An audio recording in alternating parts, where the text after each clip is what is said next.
शुरू।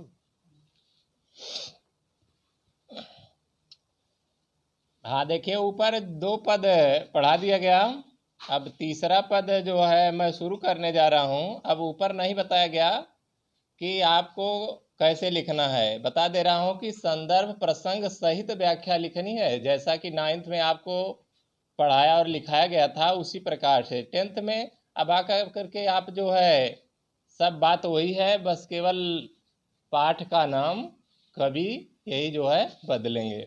तो इस तरह से 9th के तौर तरीके से आप 10th में पूरा कायदे से इस बात का ध्यान देंगे और जो है संदर्भ लिखकर फिर प्रसंग लिख करके व्याख्या लिखेंगे।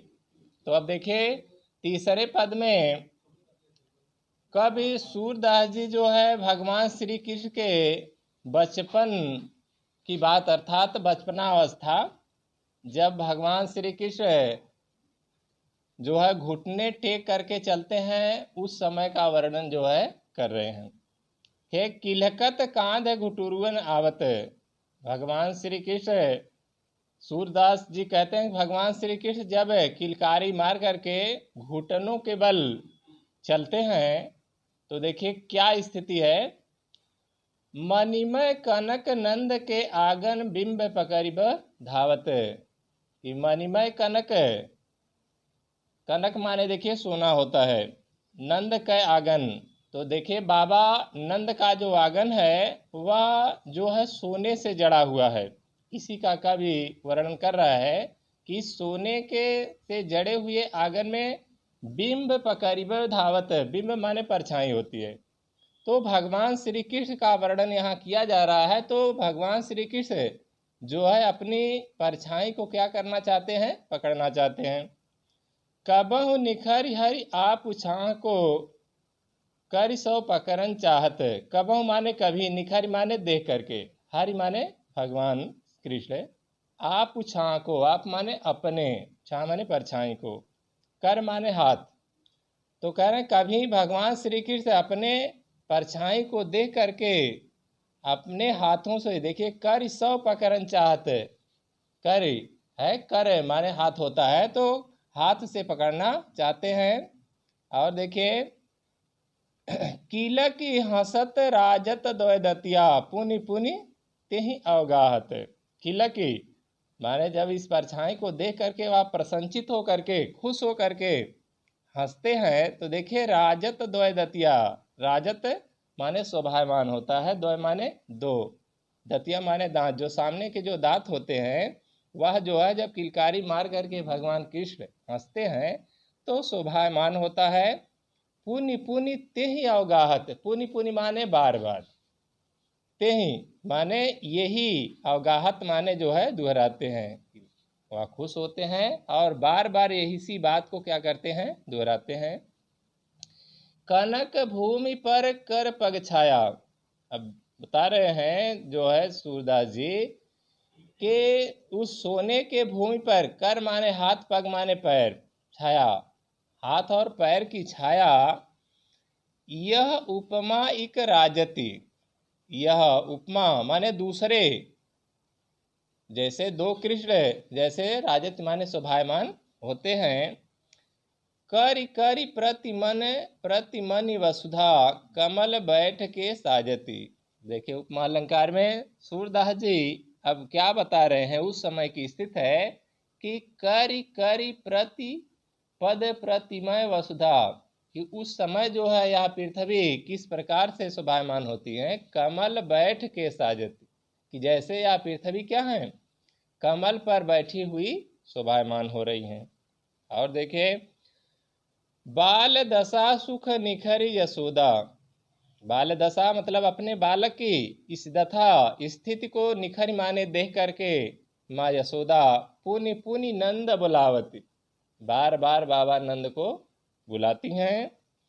अचरा तर लय ढांकी सूर के प्रभु कह दूध पिलावती, अंतिम में अब सूरदास जी देखिए कहते हैं कि बाबा नंद को वह बार बार इस स्थिति को, इस सुंदरता को देखने के लिए बुलाती हैं और फिर क्या करती हैं कि आंचल से भगवान श्री कृष्ण को ढक लेती हैं और दूध पिलाने लगती हैं कि ताकि क्या हो, नजर न लगे।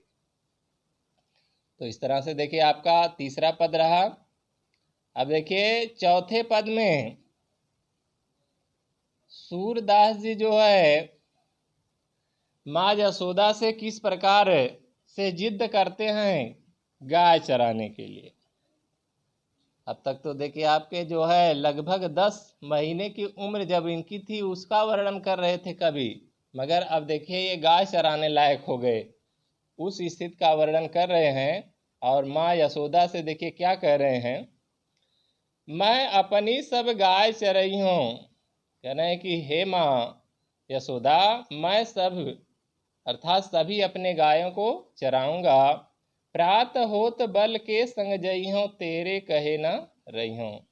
प्रात माने सुबह होते ही मैं भैया बलराम के साथ जाऊंगा, तेरे कहने पर घर नहीं रुकूंगा।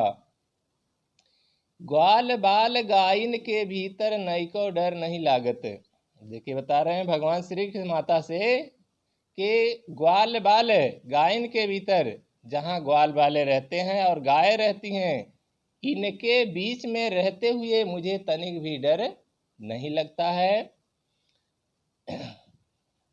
आज न सोई हो नंद दुहाई, रैन रहोगे जागत। देखिए कह रहे हैं नंद दुहाई कि बाबा नंद की सौहो माने कसम खा करके मैं कहता हूँ कि हे माँ रैन रहोगे जागत, पूरी रात मैं जो है जागता रहूंगा। और ग्वाल सब गाय चरई हैं, मैं घर बैठे रही हूँ। कह रहे हैं कि सभी ग्वाल वाले जो है गाय चराएंगे और मैं घर बैठा रहूंगा, अर्थात मैं घर नहीं रहूंगा। सूर श्याम तुम सोई रहो, अब प्रात जान मैं गई हूँ। अब अंतिम में देखे कवि सूरदास जी जो है लिख रहे हैं कि माँ यशोदा कह रही हैं कि हे मेरे पुत्र जो है मैं सुबह तुम्हें गाय चराने जाने दूंगी, तुम जो है सो जाओ। तो इस तरह से देखिए आपका चौथा पद समाप्त हुआ।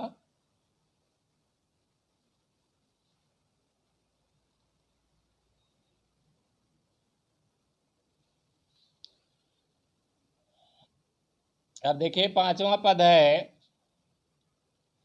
अब देखिए ऊपर वाले चौथे में आपको जो है भगवान श्री कृष्ण जिद कर रहे थे माँ यशोदा से कि मैं गाय चराने जाऊंगा, मगर अब पांचवे में देखिए या जो है अपनी माँ से उलाहना दे रहे हैं कि ये ग्वाल बाल सभी कैसे उनके साथ कैसा व्यवहार करते हैं, और कहते हैं कि मैं अब गाय चराने नहीं जाऊंगा। उसी बात को देखिए किस प्रकार से कवि सूरदास जी आपके सामने प्रस्तुत कर रहे हैं।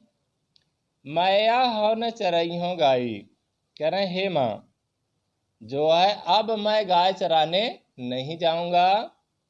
सिगरे ग्वाल घिरावत मोसो, मेरे पाए तिराई। सभी ग्वाल बाल जो है घिरावत मोसो मतलब परेशान मुझे करते हैं, और दौड़ते दौड़ते मेरे पाँव जो है दर्द करने लगते हैं, पिराई माने दर्द करते हैं। जौन पत्याही पूछ बलदाहूं, अपनी सौंह दियाई। अब जो है बता रहे हैं कि अगर मेरी बात को माँ नहीं तुम मानती हो तो जो है अपनी सौंह माने कसम को रख करके भैया बलराम से इस बात को पूछ लो। यह सुन माई यशोदा ग्वालिन गारी देत रिसाई। रिसाई माने क्रोधित होकर के क्रोधित हो जाती हैं, और इस बात को सुन करके सभी जो है गोपिकाओं को माँ यशोदा गालियां देने लगती हैं। मैं पठवत अपने लड़का को आवे मन बहलाई। माँ यशोदा कहती हैं कि मैं अपने पुत्र को जो है मन बहलाने के लिए भेजती हूँ।